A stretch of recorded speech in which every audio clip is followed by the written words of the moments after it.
I have this broken refrigerator whose fridge door has broken. The hinge of the refrigerator door got rusted and broke. The customer was going to throw this refrigerator in the trash. So I will try to repair this refrigerator with the proper technique to close its door properly. First, I am measuring the gap between the fridge and the freezer door hinge. The value of the gap is 35 cm.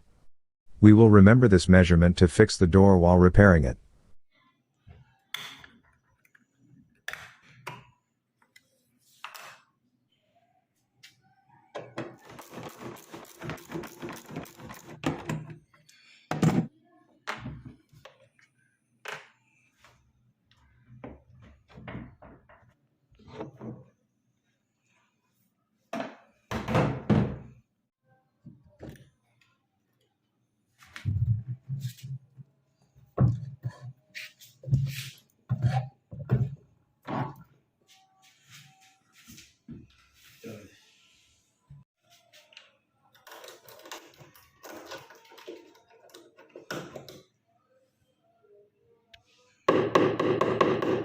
Now I am checking the fridge body to decide how much the fridge body should be repaired.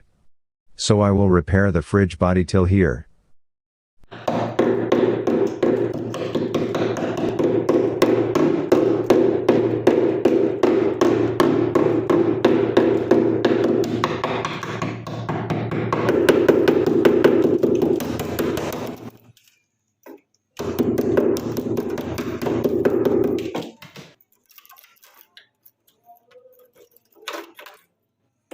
Here you can see the gas pipe, so I will work very carefully to save the pipe from being damaged. I will remove all the damaged pieces and add a new one.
அதான் நீங்கள்